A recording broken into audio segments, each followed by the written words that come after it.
बिहाने बिहाने में साड़ी से मोर मोर में पटपट कैसे नहीं पटक का हो गए। सब घर नया नया लोग लेकर से सियान तक घर वाली तक सब नया साड़ी ले ले अब तय मोर बनकर नवा साड़ी ले दे। अरे तो ये साड़ी में का हो गए भाई। ए पुराना हो गया एकर जमाना जब तक हो गया बस साड़ी बन बहुल फुलो है सुन अरे हमें छत्तीसगढ़ में अब किसान के पारी आ रहे हैं। हमारे मुख्यमंत्री भूपेश बघेल जी धान के क्विंटल 2500 देवा थे। बहुत बढ़िया ऐसे पैसा आने वाला है खाता में। हाँ तोला एकदम स्पेशल दो स्पेशल नहीं ऐसने कह के मोला ते लूढ़ा के भुला जा। हाँ कोसा के साड़ी पहिरा हो तोरा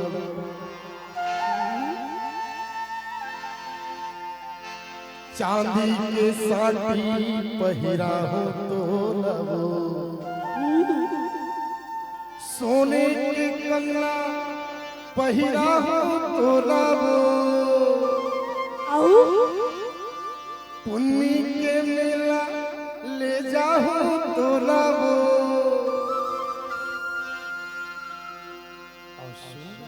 हाँ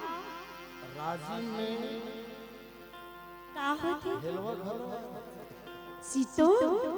ढेलवा के झूला झूला हो तो लबो कोसा के साड़ी पहिरा हो तो लबो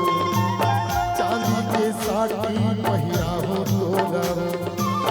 सोने के कंगना पहिरा हो तो लबो उन्नी के मेला ले जाओ तो लबो ढेलवा के झूला झूला हो तो लबो ज्यादा की माया जता जन्म हो डरे वो कटके सपना देखा जन्म हो डरे देखे मीठी बोली बरवा जन्म ना रे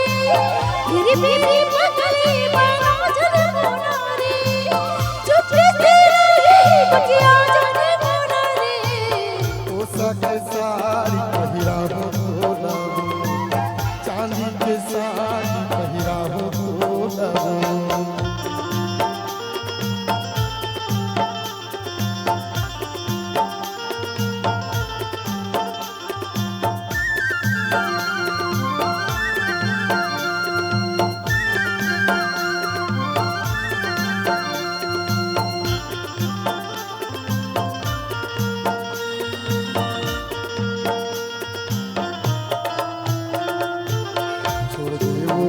पहले के बात ला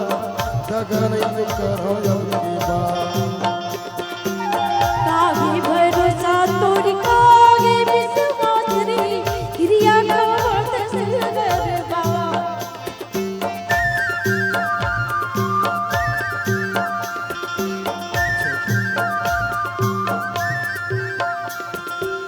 छोड़ देव गोरी कहना पहले के बात ला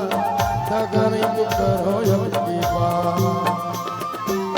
काहे भरोसा तोरी काहे विश्वास रे क्रिया का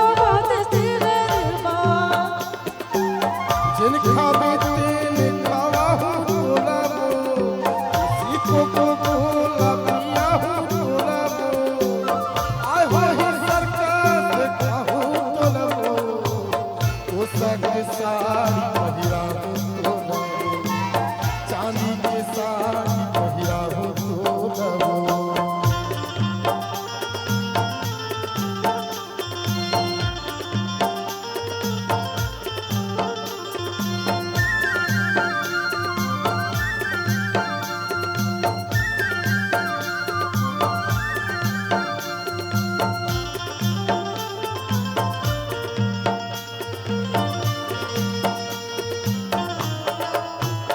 मायाले ज्यादा माया कर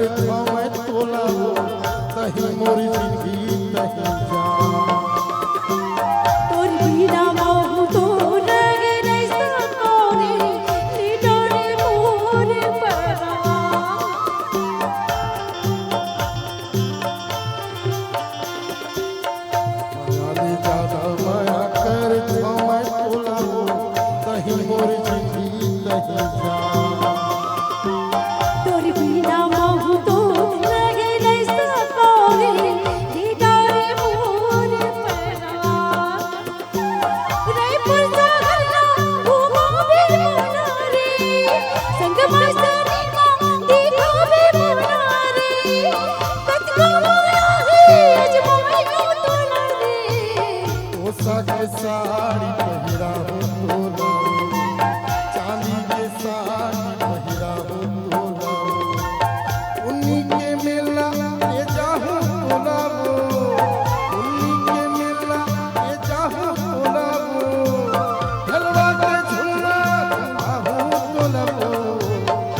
सके